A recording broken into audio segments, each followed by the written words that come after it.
Bonjour et bienvenue dans Avez-vous choisi, le podcast du vendredi qui vous invite à tout choisir dans votre vie avec curiosité, lucidité, responsabilité et authenticité. Je suis Oriane Savouré-Lucas, sérielle choisisseuse de ma vie. Je suis aussi coach et j'accompagne les personnes ambitieuses et engagées qui réussissent dans la vie et qui ont surtout à cœur de réussir leur vie.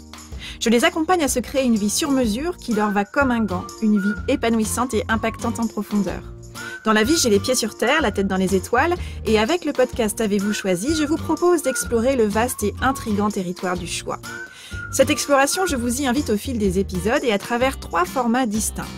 Le billet, dans lequel je partage des questionnements, des réflexions et des ressources qui m'aident à choisir ma vie.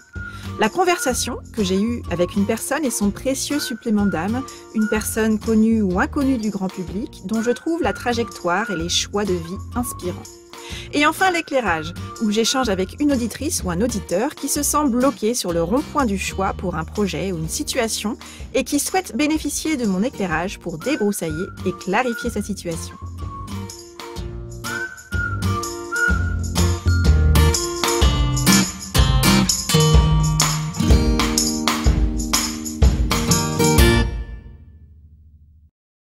Dans cet épisode de l'éclairage, j'échange avec Marilyn. Alors Marilyn est consultante en recrutement et conseil en ressources humaines auprès des TPE et PME principalement. Elle est à son compte depuis 1 an maintenant et elle est membre du cercle de Quimper de Bouge ta boîte, ce réseau d'entrepreneuriat au féminin auquel j'appartiens également. Marilyn m'a contactée pour un éclairage sur les freins qu'elle rencontre dans le développement de son entreprise. Dans le contexte actuel, son moral est parfois en berne et l'empêche d'être dans l'action. Cela l'insupporte profondément car elle est convaincue qu'elle a beaucoup de belles choses à apporter à ses clients. Mais voilà, la situation est ainsi. Et cette situation ne lui convient pas. Elle m'a donc demandé mon éclairage pour clarifier et débloquer sa situation. Cet épisode parle des blocages, des freins que les entrepreneurs rencontrent sur leur chemin à différents stades de développement de leur activité. On y parle de ces projets qui, sur le papier, n'ont pas l'air bien compliqués à réaliser et qui, pourtant, patinent et n'avancent pas aussi vite ni aussi bien qu'on le voudrait.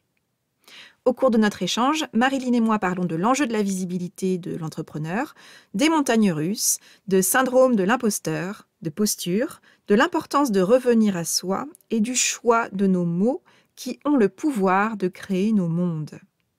Alors, sans plus attendre, je vous invite à découvrir cet éclairage. Bonjour Marilyn. Bonjour Oriane. Bienvenue dans Avez-vous choisi, dans l'éclairage. Je suis ravie de t'accueillir. Est-ce que tu veux bien, dans un premier temps, te présenter en quelques mots et puis nous partager la thématique sur laquelle tu sens que tu as besoin d'un éclairage? D'accord. Donc, je suis Marilyn Guillaume, j'ai 43 ans, je suis maman de 2 enfants et depuis un peu plus d'1 an, je suis entrepreneur spécialisée dans le recrutement et le conseil en ressources humaines. Et comme beaucoup d'entrepreneurs, je pense surtout peut-être les premières années, mais certainement dans le long terme aussi, je rencontre des freins qui du coup m'amènent à cette notion de montagne russe qu'on rencontre dans l'entrepreneuriat. Et souvent me bloque sur l'action. On sait que pour être efficace, il faut être dans l'action. Et quand j'ai ces moments, de ces freins qui arrivent et cette impression de couler un petit peu ou d'aller dans le bas, vers le bas en fait, et ben, j'arrive plus à être dans l'action, j'arrive pas à remettre les choses en route. Ok. Alors, dans ce que tu m'as aussi partagé pour aujourd'hui, j'ai entendu, donc tu évoques ces notions de montagnes russes, c'est-à-dire que ces montagnes russes, elles sont pour toi représentatives de tes émotions ou de l'activité. Qu'est-ce que ça représente en fait, cette image des montagnes russes? Alors, je pense que c'est un peu des deux. C'est-à-dire que déjà, je suis quelqu'un qui marche à l'affect. Donc, je me laisse facilement, j'ai beaucoup d'empathie et je suis très ouverte à ce qui se passe à l'extérieur, donc ça peut vite m'atteindre. C'est-à-dire que un refus peut m'atteindre, une mauvaise nouvelle, quelque chose qui ne démarre pas comme j'aimerais, ça peut déjà m'atteindre au niveau émotionnel. Et je pense que l'activité va être un complément. C'est-à-dire que là, on a vécu quand même quelques mois assez particuliers en 2020, qui ne sont pas finis, qui continuent à être un petit peu entre deux eaux. Donc, on ne sait pas bien si ça reprend, si ça ne reprend pas. Et du coup, effectivement, cette notion est accentuée par, j'ai envie de dire, l'activité qui n'est peut-être pas là où elle devrait être. Je pense qu'il devrait y avoir plus d'activité aujourd'hui et peut-être qu'elle est freinée aussi par tout ce qui s'est passé. Donc, je pense que ça contribue à générer ce sentiment-là. Donc moi, ce que j'entends dans ce que tu partages, c'est qu'il y a à la fois l'idée que, d'une part, l'envie de développer ton activité, hein, ça c'est aussi donc comment est-ce que je peux faire grandir mon activité, et qu'aujourd'hui, les freins, ils sont tout autant liés à la conjoncture économique, liée à la crise qu'on connaît tous, mais aussi j'entends que c'est dans quelle mesure ma manière de me positionner, ma posture, mes émotions, en fait, mes réactions face aux événements peuvent venir aussi entraver le développement de l'activité. Est-ce que c'est Oui, c'est très bien résumé.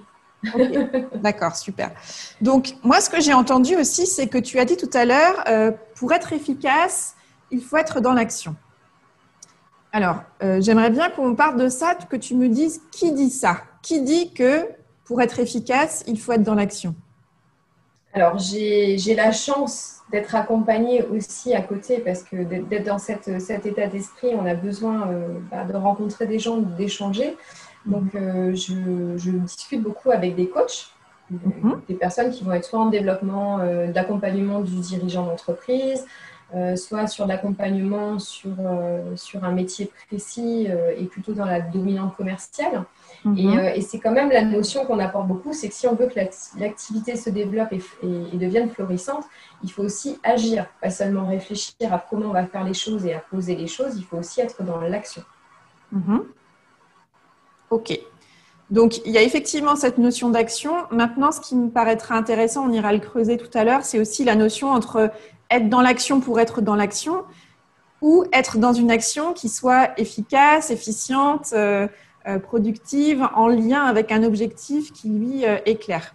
Parce qu'en fait, depuis tout à l'heure, tu m'évoques donc cette notion de développer ton activité, que l'activité devienne florissante. Est-ce que tu as, qualifié cet objectif? C'est-à-dire, pour toi, que veut dire développer ton activité et à quelle échéance? Est-ce que tu t'es donné un objectif, j'en sais pas, au 31 décembre 2020 ou à la fin du prochain exercice? Voilà. Qu'est-ce que, pour toi, ça veut dire quoi aujourd'hui, pour toi, Marilyn, dans ton activité, c'est quoi développer mon activité? Alors, développer mon activité, l'objectif fixé, c'est bien sûr de vivre de mon activité. Ça, c'est l'objectif, j'ai envie de dire, majeur qui va se fixer. Alors, je ne peux pas parler en termes de mois ou d'années d'exercice parce que je pense que c'est quelque chose qui se développe sur le long terme.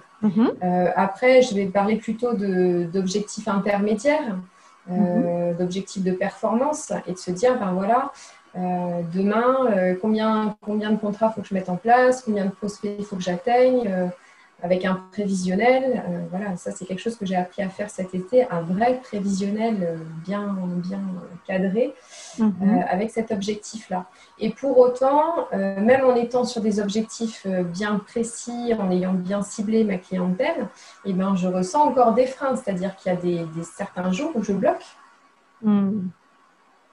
Alors justement, c'est très intéressant ce que tu partages là parce que, c'est-à-dire, ce que j'entends, c'est en gros, sur le papier, tout est prêt, c'est clair, j'y ai travaillé, je me suis entourée, donc tu as su de faire t'accompagner, tu sais poser les choses à plat, analyser la situation, définir des objectifs. Donc concrètement, tu as tous les outils, tu as tout ce qu'il faut. Sur le papier, c'est pas si compliqué que ça. On a réussi, voilà, tu as réussi à identifier des objectifs, tu as réussi à te donner, à gagner en clarté, je dirais, sur l'intention que tu poses en termes de développement.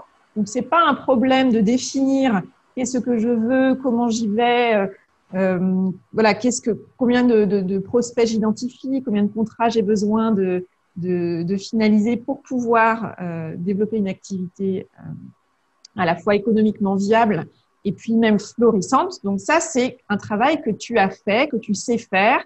Et quand tu sais pas faire, j'entends que tu sais t'entourer pour voilà, mettre en perspective tes idées, tes questions. Donc voilà, déjà, je pense qu'il y a un premier point qui est clair, c'est que tu sais analyser une situation, ta tête fonctionne très bien, j'entends qu'il n'y a pas de problème.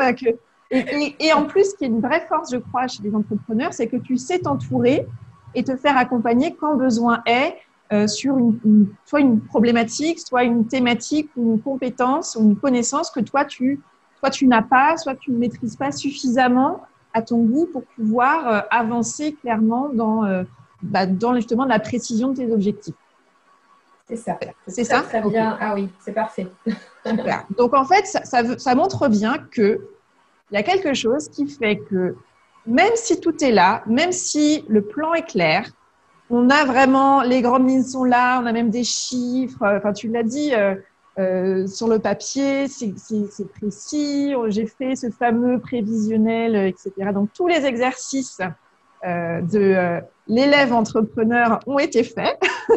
Là-dessus, il n'y a pas de problème. Et malgré tout, ça bloque.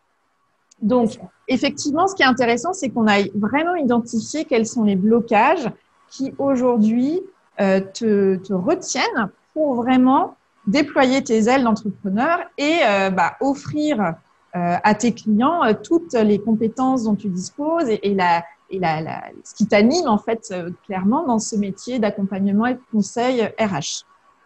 Alors, est-ce que toi, tu as identifié ce qui, aujourd'hui, peut être bloquant au-delà de tout ce qu'on vient de dire, des thématiques de planification et de définition des objectifs? Alors, je pense déjà il y a une notion de posture qui peut être liée effectivement à l'estime de soi, à la confiance en soi. Je pense qu'on part déjà de ce niveau-là. Donc ça, c'est quelque chose sur laquelle je travaille aujourd'hui pour faire évoluer justement cette posture et trouver cette légitimité, puisqu'on parle souvent du syndrome de l'imposteur. Moi, je suis comme plein de gens, souvent on est en plein dans cette imposture où on a le sentiment d'y être. Et je pense qu'aujourd'hui, c'est ce qui me freine le plus. Après, certaines personnes avec qui j'ai pu échanger, qui ont un peu de recul aussi dans l'entrepreneuriat et aussi grâce au réseau Bouge ta boîte, ça m'a ouvert beaucoup de portes au niveau des échanges avec d'autres entrepreneurs, d'autres femmes entrepreneurs. C'est aussi cette notion de vouloir accompagner les autres, de mettre les autres en lumière, de les porter. Et c'est quelque chose que je ne sais pas faire pour moi. C'est-à-dire qu'à un moment donné, on m'a dit « Il est temps que tu apprennes à te mettre en lumière. » D'accord. Bah oui, mais je ne sais pas faire ça en fait. Alors, c'est pas que j'ai forcément envie de me cacher derrière les autres, mais dans ma nature profonde, je crois que c'est ça. C'est que j'ai vraiment envie de mettre les autres en avant et de valoriser les autres avant de me valoriser moi. Et je pense que ça peut être un frein au développement. Parce que je sais que je vais avoir cette capacité à accompagner les entreprises sur… moi, je travaille beaucoup sur tout ce qui va toucher à l'humain, à la sphère de l'humain et du relationnel en entreprise, parce qu'on recrute, c'est bien, mais il faut aussi assurer le management derrière, la fidélisation des salariés, la qualité de vie au travail. Tout ça, c'est des sphères qui sont liées. Si on veut avoir un capital humain qui soit levier de performance pour l'entreprise, il faut apprendre à valoriser ce capital. Donc, on en revient toujours à cette notion d'accompagner, de valoriser les gens. Finalement, ça me ressemble, hein. Mais c'est vrai que l'amener aux gens, démarcher les gens, prospecter, c'est pas toujours facile. Je vais l'amener quand les gens vont me rencontrer en présentiel, on va pouvoir échanger sur la thématique. Je pense que je m'anime toute seule. En fait, là, on est en audio, donc ça se verra pas. Mais si on était effectivement sur de la vidéo, ça se verrait. Enfin, les gens me disent, voilà, on sent que tu es animé. Pourquoi j'arrive pas à transposer cette animation et cette volonté de faire les choses justement dans le développement de l'entreprise, en fait. Donc, effectivement, ce que j'entends, c'est cette question de passer ce cap pour pouvoir développer mon activité, je dois être davantage visible. C'est-à-dire que c'est un peu ce que j'appelle, moi, le syndrome de la bonne élève, qui résonne complètement pour moi. Mais vraiment, c'est pour ça aussi que j'ai pas mal réfléchi autour de cette question-là. Ce qui est intéressant, syndrome de la bonne élève ou du bon élève d'ailleurs, c'est puisque je fais bien le travail, j'ai confiance dans le fait qu'à un moment donné, ça va se voir, que je vais être reconnue pour ça et que donc, il y a une forme de justice à ce que, puisque je travaille bien, ça se voit et que quelqu'un le voit, le reconnaisse. Et ce qui est vrai, c'est-à-dire qu'à un moment donné, quand on te voit, Marilyn, on sait que tu maîtrises ton sujet, tu es animée, ça a du sens pour toi et tu as à cœur d'apporter, de contribuer à ce que tes clients et les différentes personnes auprès desquelles tu interviens déploient leurs ailes, se montrent telles qu'elles sont, apportent en fait à l'organisation, mais en étant qui elles sont et en fonctionnant ensemble de manière harmonieuse. Donc en fait, l'enjeu, c'est de se dire comment est-ce que ça que je sais apporter aux autres, je peux effectivement me l'appliquer, comment je peux revenir à moi, finalement, reprendre aussi mes esprits, reprendre place avec moi pour me dire, bah oui, en fait, à un moment donné, pour que plus de personnes voient, en fait, qui je suis, ce qui m'anime. Et là, dans ces cas-là, tu n'as pas besoin de vendre, entre guillemets, tu n'as pas besoin de sortir un discours qui ne te correspondrait pas. Tu as juste besoin de créer des espaces, des lieux qui vont te permettre d'engager des conversations pour pouvoir être qui tu es et parler de ce qui t'anime. Et quand ça se fait, les gens sont convaincus et le cap se franchit assez aisément finalement. C'est ce que j'entends. Et ça montre à quel point tu es dans ton créneau, que tu fais ce que tu as envie de faire et qu'il y a un besoin réel sur le marché. Donc l'enjeu, effectivement, il est comment on franchit ce cap de je me montre, je crée des occasions de montrer davantage qui je suis, ce que j'aime et ce que je fais, comment j'accompagne pour que plus de personnes soient informées et donc il y ait plus de personnes qui se disent moi, si je veux travailler et si j'ai besoin d'un conseil en accompagnement RH, c'est Marilyn que je contacte parce que je l'ai vue, je l'ai entendu parler. C'est clair qu'elle a quelque chose à apporter à notre organisation. Je pense que c'est ce point-là. Alors, en plus, tu parles d'estime de soi, de confiance en toi, de syndrome de l'imposteur. Moi, je ne l'entends pas du tout, cette thématique-là, en lien direct et fondamental avec ton activité. Je pense que tu sais que tu as de la valeur à apporter professionnellement. Donc, je pense qu'effectivement, l'enjeu est plutôt sur quel risque je prends à me montrer. Qu'est-ce que ça me coûte, en fait? À quel moment je me mets en danger ou pas? J'ai l'impression qu'il y a cette notion-là de mise en danger. Qu'est-ce que je risque, en fait, à me montrer? Est-ce que ça résonne pour toi? Ça résonne pour moi. Alors après, je le fais aussi. Là, je pense que ces montagnes russes sont accentuées avec la crise sanitaire qu'on a vécue et la crise économique qui en découle, parce que justement, on est privé du présentiel. Donc, je pense qu'il y a beaucoup de choses qui se nourrissent du présentiel. Pour autant, avant Covid, j'ai rencontré beaucoup de gens, avant confinement en tout cas, beaucoup de gens. Peut-être que le maillage était trop récent parce que finalement, j'ai fait que 6 mois vraiment de prospection terrain. Mais ça n'a pas non plus apporté tous les fruits, une partie. Maintenant, je pense qu'il y a trop de choses qui se sont passées pour voir vraiment les résultats de ça.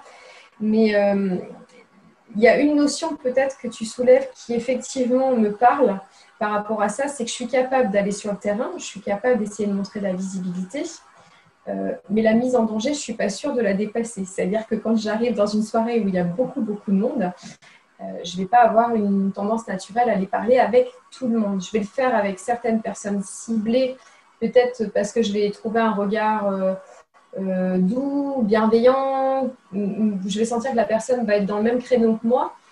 Et pour autant, je pense que je passe aussi à côté d'autres personnes qui n'auraient pas ce regard-là ou qui auraient aussi un intérêt à être rencontrées et que je ne vais pas capter tout de suite. Et je pense que c'est par peur aussi. Par peur, effectivement, d'aller au front. D'aller au front. Donc on est dans le langage guerrier, martial. Militaire. Militaire.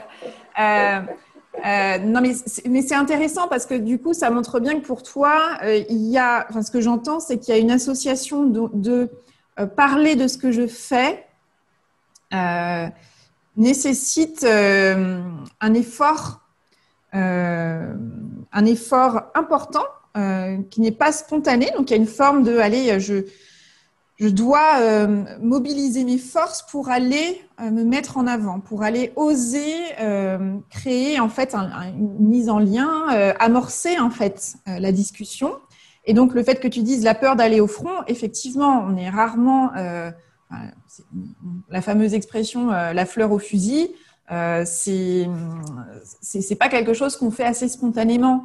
Aller au front, ça montre bien qu'il y a quelque chose de très, il y a beaucoup d'enjeux dans ton idée d'aller parler de qui tu es, de ce que tu proposes comme accompagnement, si tu ne pressens pas qu'il y a un accueil a priori favorable et si ce n'est favorable, au moins bienveillant, ouvert, curieux.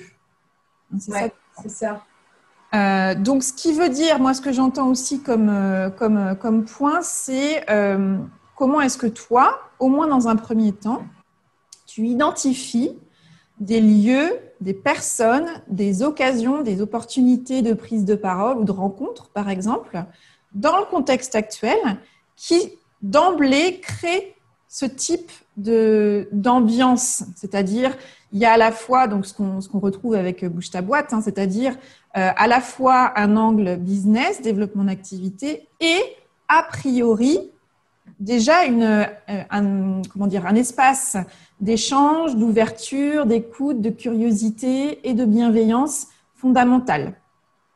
Donc, je pense qu'il y a vraiment pour toi probablement un premier levier qui est de te dire, je ne peux pas aller parler à tout le monde, comme pour reprendre l'image de cette soirée, hein, où effectivement on imagine, je ne sais pas, sur 100 personnes, il y a des gens qui sont hyper extravertis, qui vont très facilement aller parler à tout le monde, un petit mot à chacun, etc.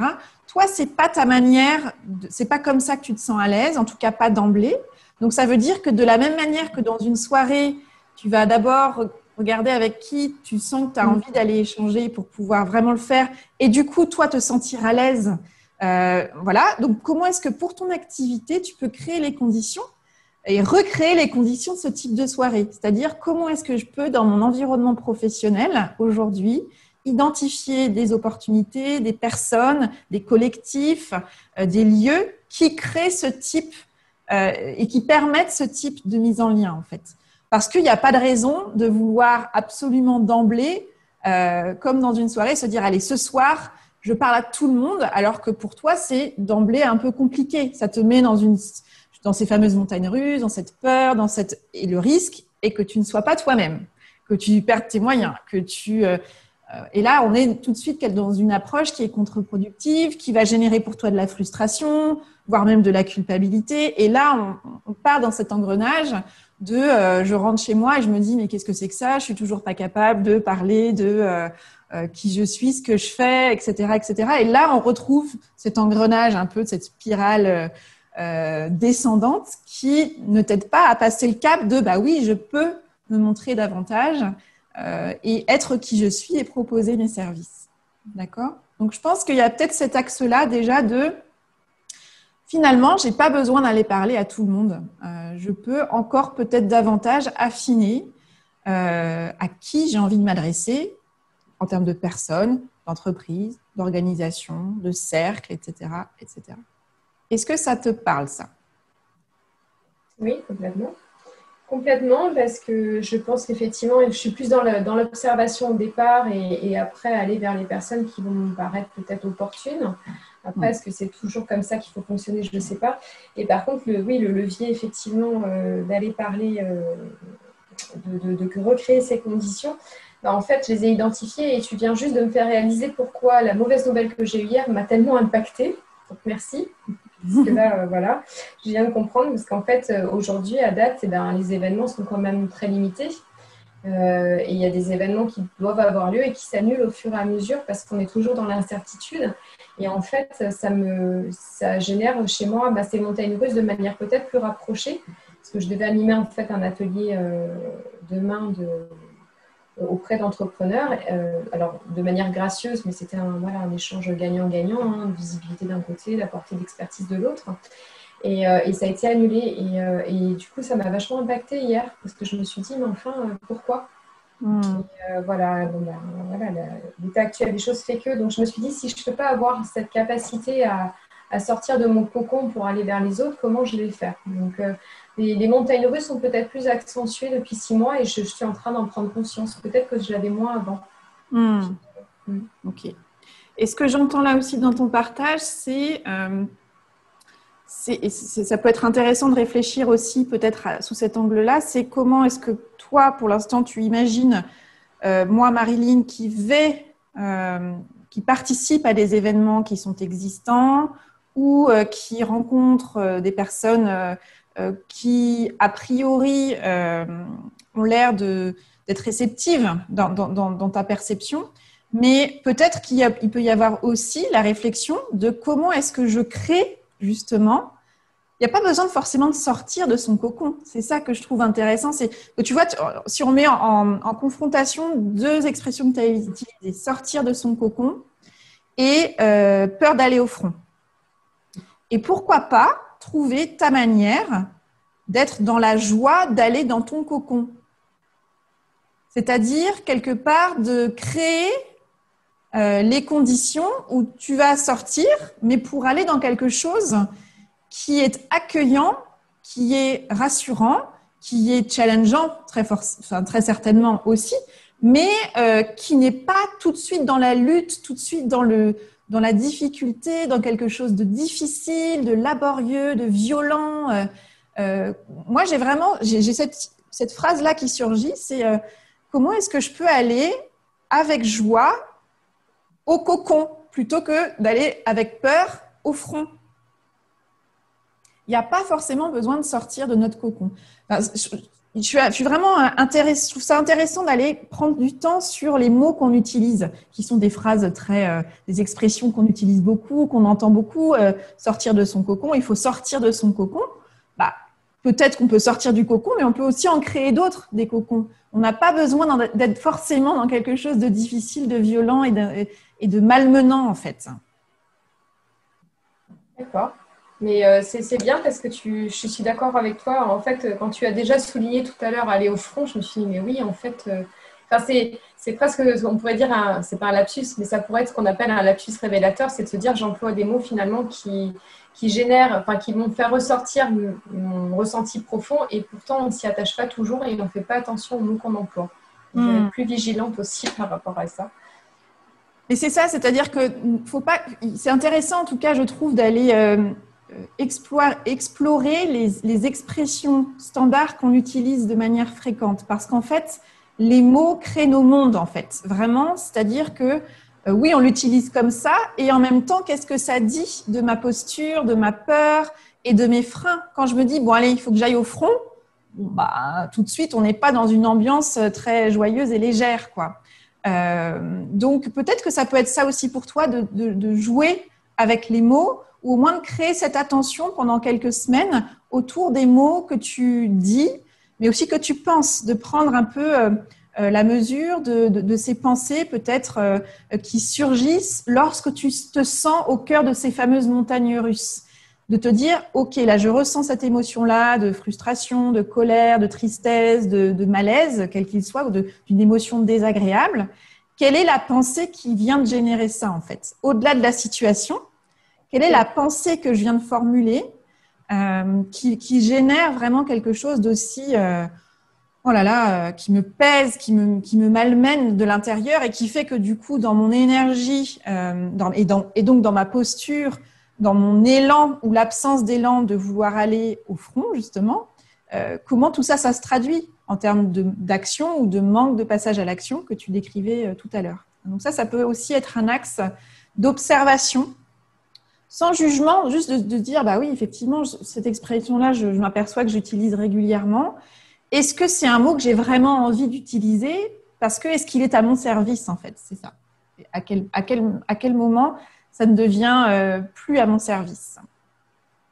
Et puis, en t'écoutant aussi évoquer cette situation de cette difficulté que tu ressens à te mettre en avant, en tout cas de sentir que tant que tu n'es pas dans un espace bienveillant et garanti, il y a une forme de peur parce qu'il y a une sorte de danger qui est ressenti. La question qui me vient, c'est quel bénéfice tu retires aujourd'hui à rester caché, à rester invisible? Bah, aucun. Alors, je ne sais pas. Je trouve que c'est intéressant d'explorer aussi cette question-là. Quel avantage tu as aujourd'hui à rester, alors pas forcément invisible, parce que tu n'es pas invisible, mais à rester au moins partiellement visible et donc partiellement invisible? Dans quelle mesure ça te protège et ça te protège de quoi? Ça, c'est une très bonne question.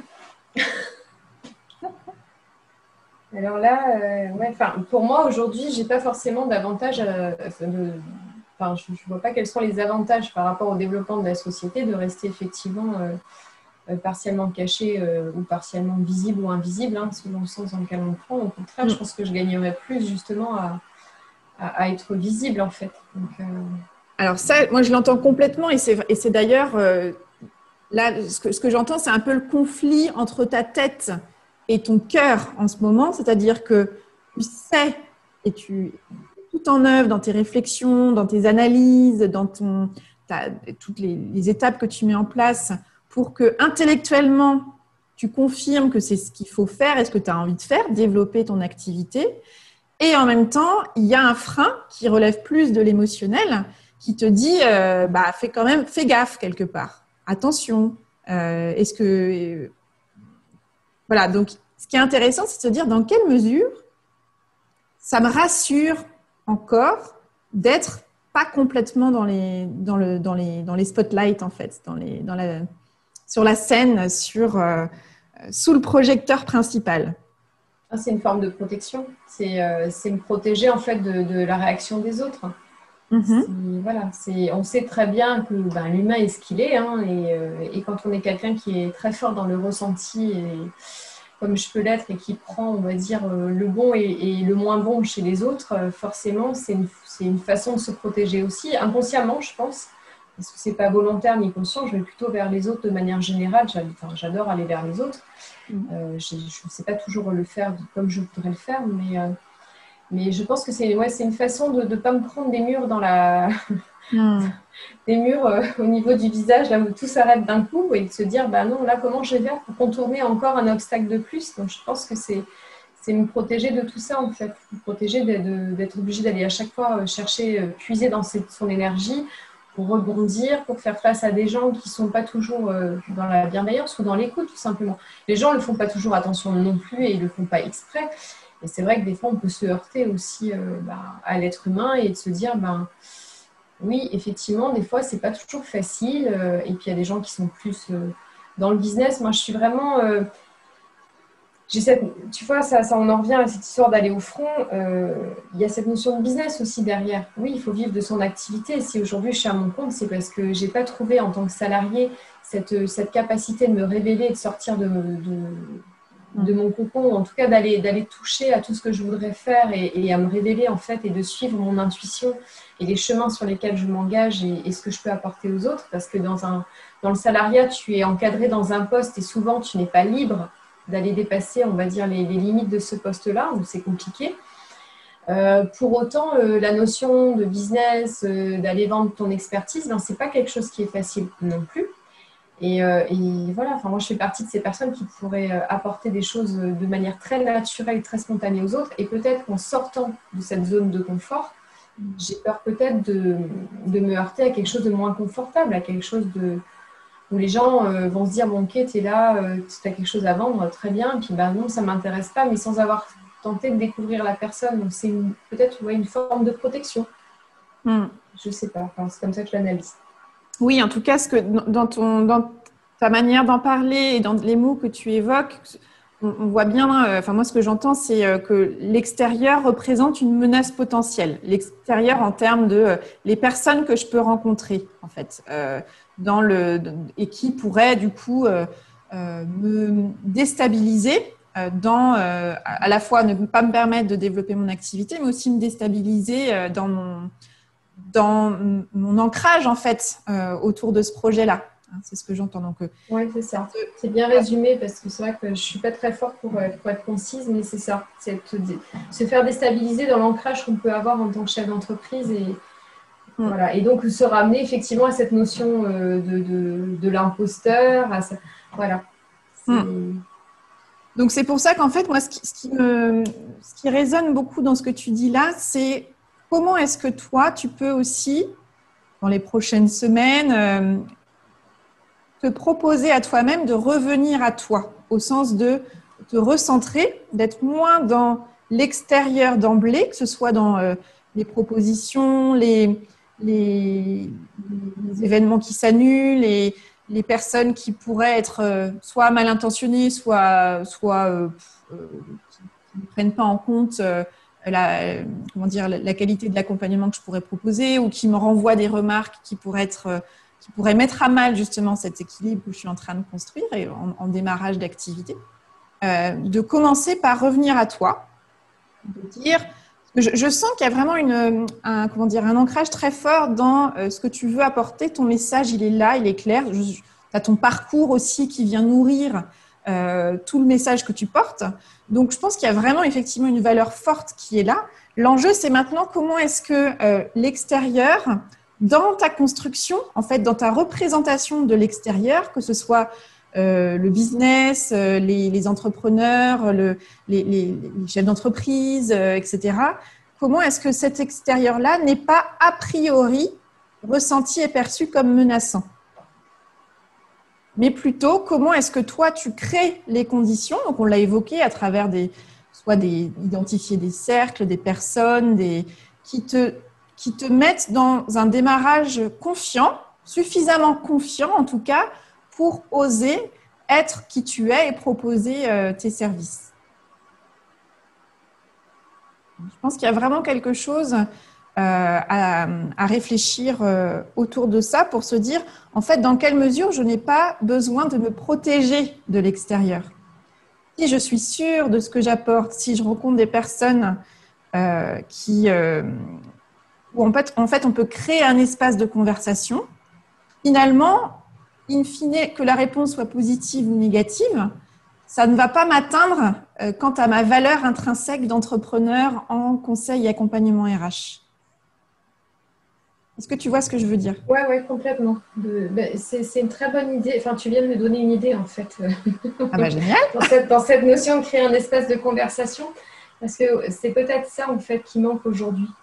C'est de ne pas avoir l'opportunité, parce que si tu veux se mettre en avant par le biais d'ateliers, faire découvrir ton expertise, donner de la visibilité, je suis très active sur les réseaux et parce que l'écrit, c'est plus facile aussi de se cacher derrière l'écrit, ça permet de révéler sa personne. Je suis quelqu'un qui n'a pas peur de dire qui je suis et comment je fonctionne. Peut-être des fois aussi, peut-être trop aussi, et ça peut faire peur aux autres. Et là, ce qui va me manquer effectivement dans cette notion de digital, notion avec laquelle je suis très à l'aise. On peut discuter au téléphone, on peut discuter en Zoom, on peut discuter avec ce que tu veux, ça ne me pose pas de problème. Mais ce qui me manque en fait aujourd'hui, c'est cette notion de relationnel. Et aller au relationnel aujourd'hui, dans l'état actuel des choses, par les réseaux, c'est un petit peu compliqué parce qu'il n'y a pas assez d'action autour. Et puis des fois, les événements qu'il va y avoir sont peut-être trop gros par rapport à ce que je suis capable aussi de vivre. Ou en tout cas ne vont pas être assez porteurs parce que je vais y aller, je vais me forcer à y aller. Il faut aussi savoir se dépasser, sortir de sa zone de confort, et c'est important aussi d'avoir ce challenge-là. Mais c'est vrai que créer simplement de la conversation, rester à quelque chose de simple et d'humain. Et je pense que c'est ça qui me manque aujourd'hui. Donc je pense que tu viens de m'ouvrir une porte supplémentaire à laquelle je n'avais pas pensé. Et ce que j'entends en fait dans cette notion de créer un espace de conversation, donc que tu as évoqué simple et humain, pour moi, il y a deux choses. C'est qu'à partir du moment où tu crées un espace de conversation, tu crées aussi tes conditions.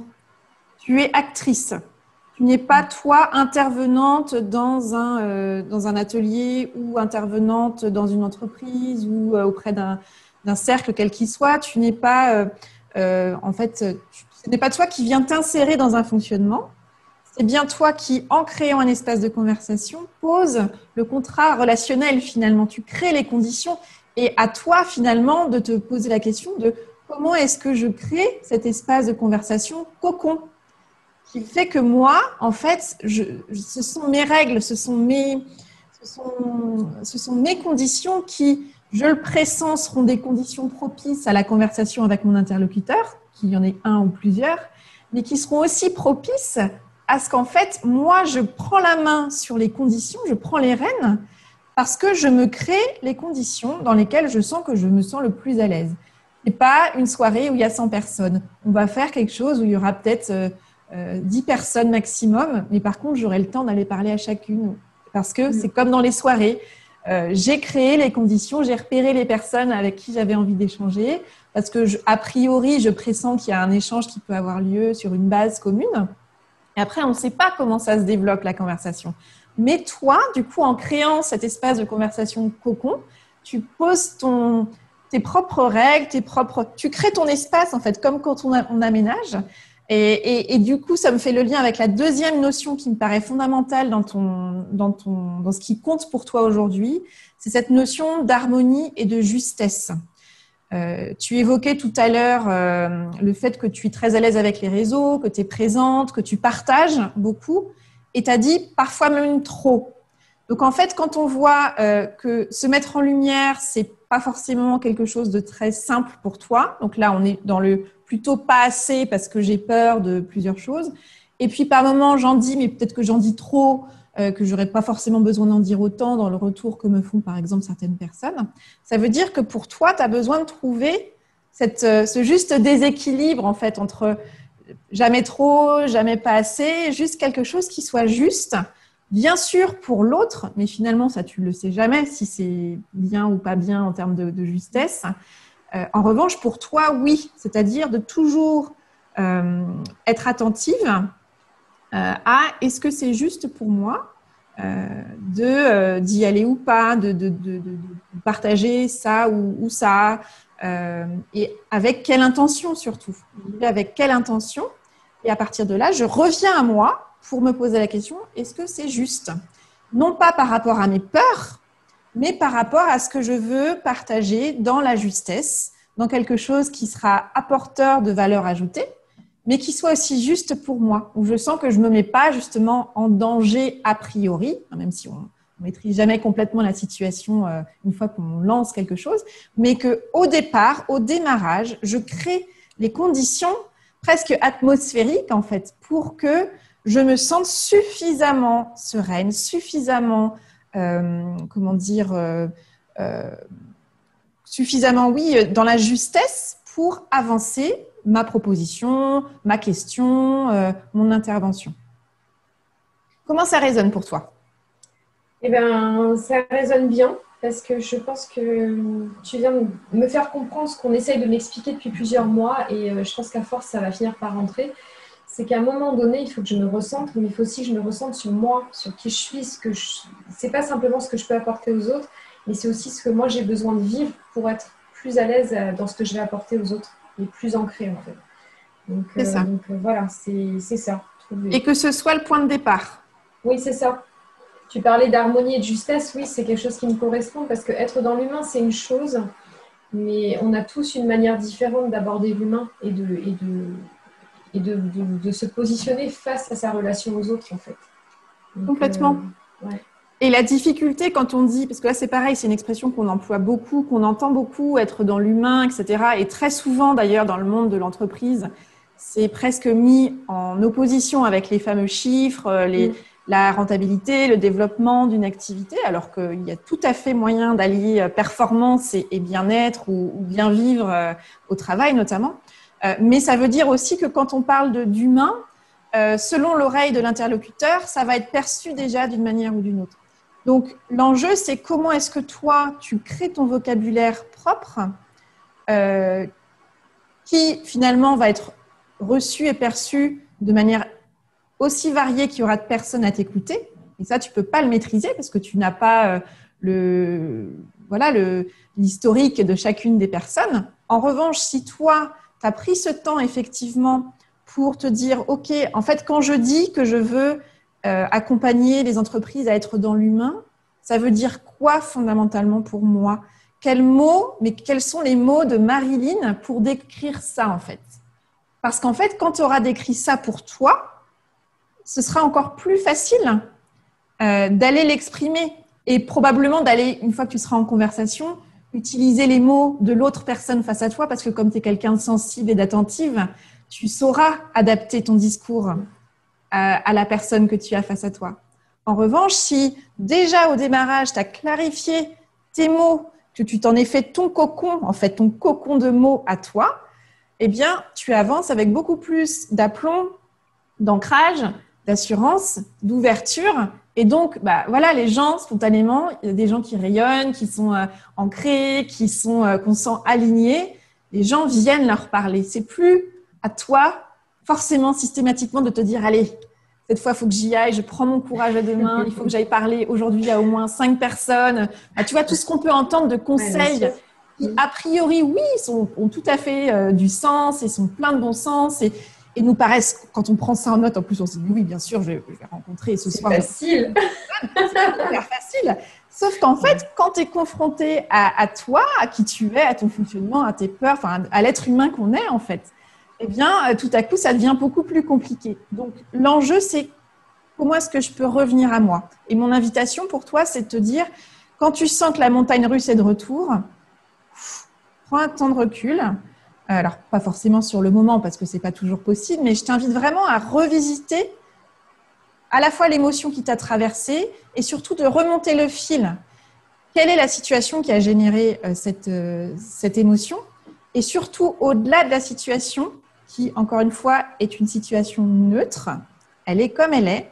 Donc, comment cette situation a généré une pensée en moi qui a généré cette émotion d'inconfort, de quelque chose de très désagréable avec une échelle plus ou moins importante.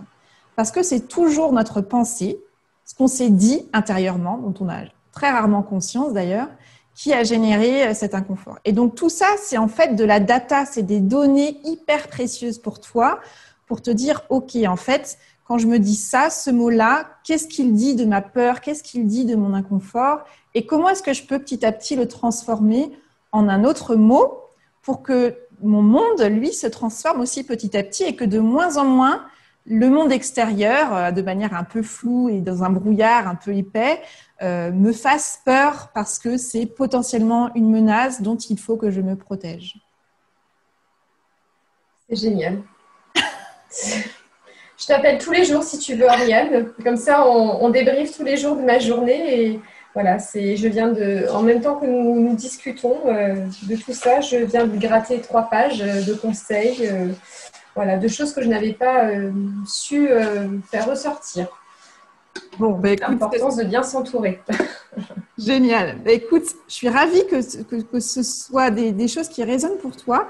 Maintenant, ce que je t'invite à identifier, c'est par quoi tu veux commencer. Est-ce qu'il y a une première action que tu peux identifier qui va te mettre effectivement et concrètement en chemin autour de ces notions-là? Qu'est-ce que tu as envie de tester? Alors, il y a deux choses que je peux mettre en place. Déjà, c'est cette notion de vocabulaire, parce que j'ai bien aimé cette image du cocon avec des mots qui m'appartiennent. Parce qu'aujourd'hui, moi, je suis dans un métier où on parle beaucoup d'intelligence émotionnelle, d'intelligence collective, de management. Voilà, on a plein de mots d'onboarding, enfin, tous les mots qui sont liés aux ressources humaines. Alors, d'un côté, il faut respecter les codes en présence, on n'a pas le choix. Ça fait partie du job et c'est peut-être la partie qui me gêne le plus parce que je ne pense pas qu'avoir des beaux mots un peu anglicisés fasse vraiment la différence sur ce qu'on va amener en termes d'expertise et surtout l'accompagnement qu'on va pouvoir mettre au cœur des entreprises. Pour autant, je pense que c'est important d'avoir un vocabulaire qui soit compris par les autres, donc il faut quand même coller à certains codes. Et en même temps, je pense qu'effectivement, pour que les gens comprennent cette dimension qui m'anime en fait et qui est vraiment liée à la notion d'humain, à ce qu'on est, au ressenti qu'on peut avoir, à ce qu'on peut vivre en tant que salarié ou en tant qu'employeur. Je pense qu'effectivement, il faut que je me crée cette liste de mots. Oui. Il faut que je trouve en fait un équilibre par rapport à ça. Et du coup, la deuxième chose qui va découler de ça et qui va peut-être me permettre de créer ce relationnel que je n'arrive pas à avoir aujourd'hui en l'état actuel des choses, c'est de trouver cette capacité de créer ces conversations.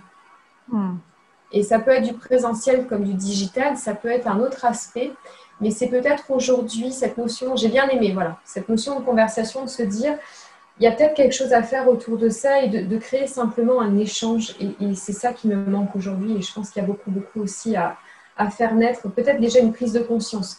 Parce que je pense que mon métier d'accompagnement aujourd'hui, comme je cible essentiellement des TPE et des petites PME qui ne sont pas staffées en ressources humaines, je pense que ces entreprises-là ont besoin d'avoir une prise de conscience. Et la prise de conscience, elle ne viendra que si on échange. C'est exactement ce que tu viens de faire avec moi aujourd'hui. C'est ça. C'est comprendre, comprendre quelle est la base en fait du dysfonctionnement ou de l'inconfort qu'on va avoir. Tout à fait. Et ce que je trouve très intéressant dans ces deux axes que tu viens d'évoquer, donc on voit bien en plus ce sont deux actions qui vont, l'une va permettre d'avancer vers l'autre. Donc la première étape, c'est justement te construire cette liste de vocabulaire personnel. Et tout ça, ça nous parle de langue, ça nous parle de langage. Tu as parlé de respecter les codes. Dans une langue, il y a des codes, il y a des règles. Pour pouvoir se comprendre, on a besoin d'avoir des codes partagés. Par contre, je trouve que ce qui est intéressant dans les deux approches que tu évoques, que ce soit la liste de vocabulaire ou comment est-ce que je peux créer cette conversation, c'est que tu vas partir de toi. Et ça, je pense que c'est vraiment ça. Ça fait écho à ce que tu évoquais tout à l'heure. C'est comment je me recentre sur moi. C'est-à-dire, moi, mon invitation pour toi, Marilyn, c'est vraiment reviens à toi, pars de toi. Donc, à travers ce vocabulaire, c'est qu'est-ce que moi je mets derrière ces mots RH, que je partage, que j'ai été aussi des RH précédemment. Donc, tout ce vocabulaire-là qui va quand même rassurer, qui rassure sur justement la qualité professionnelle, pour notamment des personnes qui ne sont pas bilingues dans cette langue-là et qui connaissent quelques mots auxquels ils peuvent se raccrocher, qui vont les rassurer d'un point de vue de qualité professionnelle et d'expertise de la professionnelle que tu es. Et en même temps, c'est comment est-ce que toi, tu les rends lisibles et compréhensibles pour des personnes comme des chefs d'entreprise de TPE et PME pour qui, littéralement, c'est du chinois. Ils ne savent pas comment faire. C'est des problématiques qui ils sentent bien qu'il y a des choses qui pourraient probablement être améliorées, mais il n'y a pas cette prise de conscience que tu évoquais. Donc, en fait, en apportant, toi, ta lecture de cet environnement-là, des problématiques auxquelles ils sont confrontés, des enjeux qui sont derrière tous ces grands mots qu'on utilise et qu'on entend, ou qu'on lit dans des articles RH ou de management, c'est comment est-ce que moi, Marilyn, je me les suis appropriée en m'appuyant sur mon parcours, mon historique, ma formation, et comment est-ce que ensuite je vous les retransmets avec la vigilance que j'ai à respecter les codes, c'est-à-dire qu'en plus en RH, il y en a des codes à respecter, que ce soit le code du travail, le code de tout ce qu'on veut. Donc, comment est-ce que je vous accompagne à respecter les codes, mais sans essayer de s'évertuer à parler chinois alors qu'on ne parle pas chinois. Et donc, plus tu vas partir de toi, leur parler avec des mots qui ne sont pas des grands mots de grands groupes du CAC 40 en RH, plus tu vas aussi leur permettre probablement de voir en quoi la RH apporte une valeur ajoutée et n'est pas le petit truc en plus quand j'aurai du temps et un peu plus de budget. Complètement. Et donc, effectivement, une fois que tu as ce vocabulaire-là et que tu crées cet espace de conversation, donc tu as trouvé un levier qui fait dire à ces chefs d'entreprise de TPE, PME, bah tiens, il y a cette opportunité d'échange sur un sujet et pour une fois, je comprends le titre ou pour une fois, je me dis, ah oui, bah, ça pourrait effectivement, ça me parle pour mon entreprise à moi, pour mes problématiques de terrain et de quotidien. Et bien du coup, ces personnes, elles viennent te rencontrer et tu leur parles de sujets qui sont des sujets RH qui concernent toutes les entreprises, mais selon un langage qui, comme il est parti de toi, est venu résonner chez eux. C'est ça, c'est exactement ça. Génial. Bon, alors avec quoi tu ressors de cette conversation ? Avec plein d'idées. Déjà, tu m'as reboosté parce que voilà, mon dernier frein datait de la veille, donc ma petite montagne russe, donc ça m'a fait du bien. Donc, je ressors reboostée, recentrée aussi, et ça, j'en avais besoin. Et c'est surtout que tu viens de m'aider à mettre en lumière vraiment ce besoin de faire ressortir les choses, mais avec beaucoup de simplicité. Et c'est ce qui me manquait. C'est-à-dire que je n'arrivais pas à passer ce cap-là. Et je pense que tu viens de m'aider à le faire. Donc, ça va demander beaucoup de travail derrière. Il y a plein de choses à mettre en place. Mais voilà, j'ai l'impression d'avoir un souffle supplémentaire et ça me booste. Donc, je vais pouvoir être dans l'action productive. C'est ça. C'est ça. Et effectivement, d'être dans l'action liées à un objectif, liées à cette intention que tu poses d'être dans un langage simple, animé, c'est ce que j'ai retenu aussi, et personnel. Et c'est ça qui va faire écho. Un chef d'entreprise de TPE-PME, les onboarding, ça lui passe complètement dessus. Parce que c'est pas ces enjeux du quotidien où il est à son bureau à 7 heures du matin jusqu'à 20 heures le soir à gérer les plannings et les changements d'organisation du jour. Donc, c'est vraiment, je pense, le travail effectivement qui va être à la fois, notamment sur ce vocabulaire, ce cocon de vocabulaire que tu peux te constituer. Je pense que ça va être à double effet positif, à la fois te permettre de te recentrer et de remettre en mots simples, justes et harmonieux pour toi quel est ce que tu offres en fait, qu'est-ce que tu as envie de partager. Et puis, du coup, cette simplicité, elle rejaillira quand tu auras des occasions de création de conversation. Maintenant, ce que je t'invite à faire, c'est identifier clairement à quel moment dans les jours qui viennent, tu te mets à créer cette liste de vocabulaire. Ah bah, la liste de vocabulaire pour le 1er octobre, elle va être faite. Hein. Pour le 1er octobre, ok. Ouais. Et tu as envie de commencer par alors, le tout premier rendez-vous pour commencer à constituer cette liste de vocabulaire, tu l'envisages comment? Sous quelle forme? Moi, je t'invite à mettre de la joie et du fun dans cette création de liste de vocabulaire cocon. Alors déjà, je pense que ça va être comme d'habitude, c'est-à-dire qu'il va falloir que ça sorte de mon chapeau à moi. Déjà, moi, lister ce qui m'anime en fait, déjà, dans cette expertise-là que je peux avoir. Qu'est-ce qui va m'animer, qu'est-ce qui va faire qu'à un moment donné, justement, je vais avoir à mettre, qu'est-ce que je vais mettre en face. Après, ça va être des recherches aussi. Et après, l'idée, c'est d'aller confronter ça à mes contacts qui sont entrepreneurs de TPE.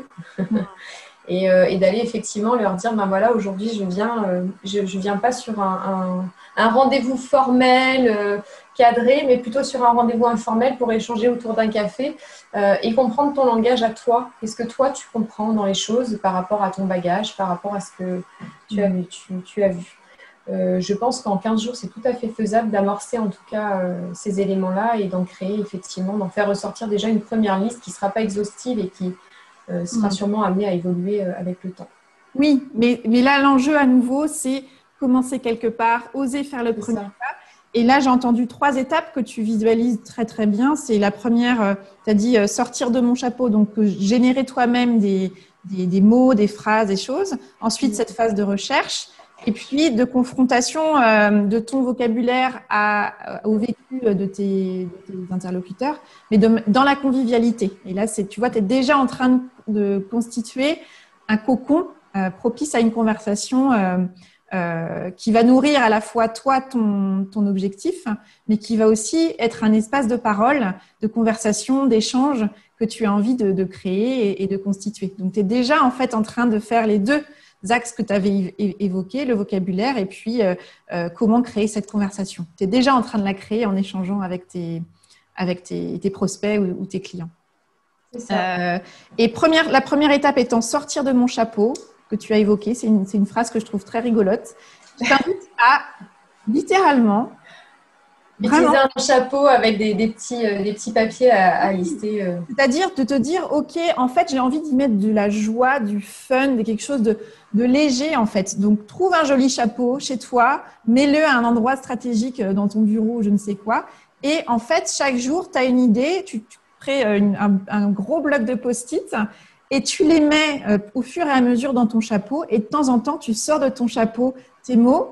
Et ce sera en fait ta base de départ qui va venir se nourrir. Et je pense que ça peut être du coup quelque chose d'assez joyeux et léger qui va justement te permettre d'aller dans des choses qui ont profondément du sens pour toi, au-delà des mots importants et un peu mentalisés autour de la RH. J'aime beaucoup le concept du chapeau. Je vais garder l'idée. Je t'enverrai une photo. Avec grande joie, vraiment. Tiens-moi au courant. Je serais ravie d'avoir de tes nouvelles, de voir comment ça avance pour toi. Merci de ta confiance, Marilyn. Et puis, je te souhaite le meilleur pour la suite. Merci, Oriane, et merci beaucoup pour ton écoute. Ta façon très magique de synthétiser ce qu'on peut dire et vraiment ce que tu arrives à faire naître. C'était un très bon moment. Merci beaucoup. Alors, que vous a inspiré cet éclairage ? Quelle est l'idée, la phrase ou le mot peut-être qui fait écho à votre situation et que vous choisissez d'en retenir? Avec quoi de nouveau repartez-vous de cet épisode? Quel est le petit pas que vous pouvez planifier dans les prochaines heures, dans les prochains jours, pour mettre en œuvre dans votre quotidien ce qui vous a inspiré ici? Pour participer à l'éclairage d'Avez-vous choisi, comme Marilyn, déposez votre demande via le formulaire « Je veux participer à l'éclairage » disponible sur la page podcast du site oriansavoureluca.com. Je vous répondrai dans les meilleurs délais.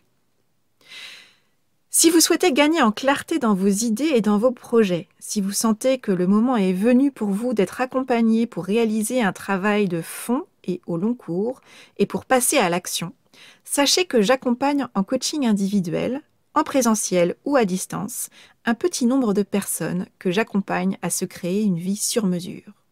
J'accompagne notamment des chefs d'entreprise, des entrepreneurs, des cadres qui aspirent à une vie moins tiraillante et plus épanouissante et qui ont envie de bouger les lignes de leur vie à l'intérieur comme à l'extérieur. Si vous pensez que le moment est venu pour vous d'investir en vous et d'être accompagné dans votre parcours, je vous invite à me contacter via mon site ou via les réseaux sociaux afin que nous puissions identifier dans quelle mesure nous pourrions travailler ensemble à votre service. Je me réjouis d'échanger prochainement avec vous. Voilà, c'est tout pour aujourd'hui. Vous retrouverez cet épisode sur le site oriansavoureluca.com ainsi que sur toutes les plateformes de podcast. Si vous aimez ce que je vous propose, pensez à vous abonner à la newsletter d'Avez-vous choisi afin d'être alerté dès la publication d'un nouvel épisode et pour recevoir la graine de la semaine, une graine sous la forme d'une question, d'une réflexion ou d'une intention que je sème au vent par mail chaque lundi et que vous allez pouvoir faire germer ou regarder germer au fil de la semaine. Pour soutenir ce projet de façon bienveillante et efficace et pour lui donner davantage de visibilité, votre voix compte énormément et peut porter de différentes manières. Vous pouvez faire connaître Avez-vous choisi à ces personnes qui comptent pour vous et que l'idée de tout choisir dans leur vie pourrait réjouir. Vous pouvez également partager votre enthousiasme par écrit en déposant une constellation sur Apple Podcast, un avis sur votre application de podcast préférée, sur le site ou sur les réseaux sociaux. Enfin, si vous souhaitez me contacter pour postuler à l'éclairage, pour me partager vos retours, vos questions, vos avancées ou pour me suggérer de nouveaux invités par exemple, vous pouvez me contacter via mon site et je me ferai un plaisir de vous répondre. Je vous souhaite une excellente semaine et je vous donne rendez-vous vendredi prochain pour un nouvel épisode.